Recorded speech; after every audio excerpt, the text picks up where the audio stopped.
안녕하세요. 에도비 에도 프롬프트 엔지니어 마스터 서영진입니다. 자, 오늘은요, 학과별로 무엇을 배우고 그 학과에서 어떤 방향의 직업을 가질 수 있으며 학과 소개에 대한 부분을 좀 알려드리고 싶어요.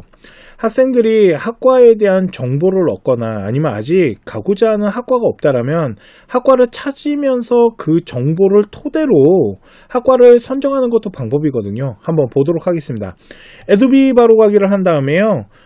우리가 알고 싶은 학과가 만일 인공지능학과입니다. 그러면 인공지능학과 이름만 치시면 되거든요. 그리고 프롬프트 엔지니어링에 가시면은 교육 라인이 있습니다. 이 교육 연구 라인을 클릭하시고요. 여기 보시면은 학과별 진로 진학 정보가 있습니다. 이거를 클릭한 다음에 한번 기다려 보도록 할게요. 자, 진로 진학 정보에 대한 부분이 나오는데요.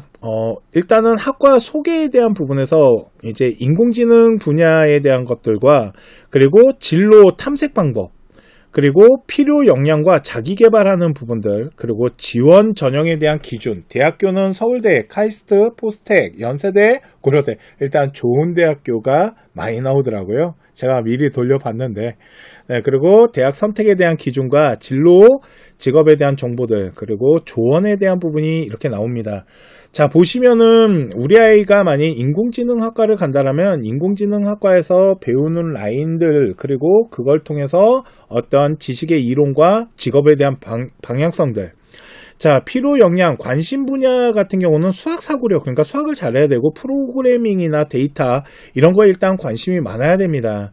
수학, 과학을 좀 잘해야 되는 부분이 있는 거고, 학생의 준비 방향성은 AI는 빠르게 변하기 때문에 최신 기술에 대한 동향을 가지고 학습하는 부분들, 그러니까 요런 어떤 성향이 좀 나타나는 아이들, 그리고 학과 소개들, 그리고 유사학과로는 컴퓨터공학과, 데이터 사이언스, 소프트웨어가 거의 유사한 학과다라고 보시면 될 것 같고요. 그러니까 나중에 학생부 종합전형을 준비할 때 약간 학과의 단과대학을 넓히잖아요. 이럴 때 좀 사용하면 좋다. 동아리 같은 경우는 AI 연구 동아리나 프로그래밍, 데이터 분석 동아리 같은 거 들어가면 좋을 것 같고요. 그 동아리 안에서 연구를 할 때 요런 라인을 가지고 연구하면 좋다라는 주제 라인도 소개를 해주고 있고요.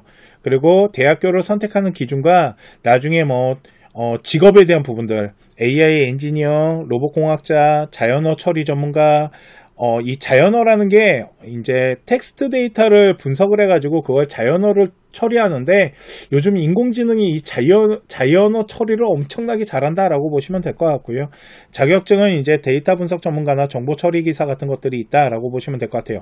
자, 그러면 이번에는 조금 다른 학과를 또 한번 보도록 할게요. 이번에는 인문계로 가겠습니다. 행정학과를 한번 보도록 할게요. 다시 학과별 진로 진학 정보를 좀 보도록 하겠습니다.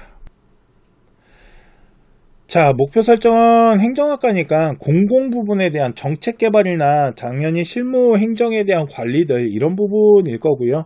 관심 분야는 논리적 사고력과 문제 해결 능력에 대한 부분들, 정책을 좀 바라보는 부분들, 이런 것들에 대해서 나오고 있고, 동아리, 그리고 대학교 선택에 대한 기준과 진로 직업에 대한 정보, 공무원이죠 그리고 정책 분석가, 행정관리 전문가들, 이 부분들이 있다라고 보시면 될 것 같고, 동아리는 모의 유엔이나 정책 토론이나 사회문제 연구 동아리 같은 거 들어가면 좋을 것 같아요. 그래서 들어가서 공공 정책에 대한 부분이나 아니면 사회문제 해결을 위한 프로젝트 같은 것들을 진행하면 좋다라고 나와 있고요. 마무리 조언을 한번 볼게요. 행정학과 분야는 공공이익을 최우선으로 하고 사회 책임의 큰 분야입니다. 따라서 행정학 전문가로 성장하기 위해서는 지속적인 학습과 실무 경험을 필수적으로 하고 있고, 대학에서도 이론 실습을 통해서 행정학에 대한 핵심 개념에 대한 깊이 있는 학습과 다양한 프로젝트를 참가하고 실무 역량 강화를 하는 이런 곳이랍니다. 그래서 이게 이제 학과들마다 입력을 한 다음에 이 옆에 나와 있는 학과 진로 진학 정보를 보시면 대학교 학과 소개나 대학교 입학처로 들어갈 필요가 없잖아요. 이렇게 학과 이름만 집어넣고 학과명만 집어넣고 학과별 진로 진학 정보를 이제 조회를 해보면 어느 정도 정보에 대한 방향성을 알 수 있으니까 한번 이용을 하시면서 학과에 대한 부분을 좀 정확하게 파악한 다음에 준비를 해보셨으면 좋겠습니다.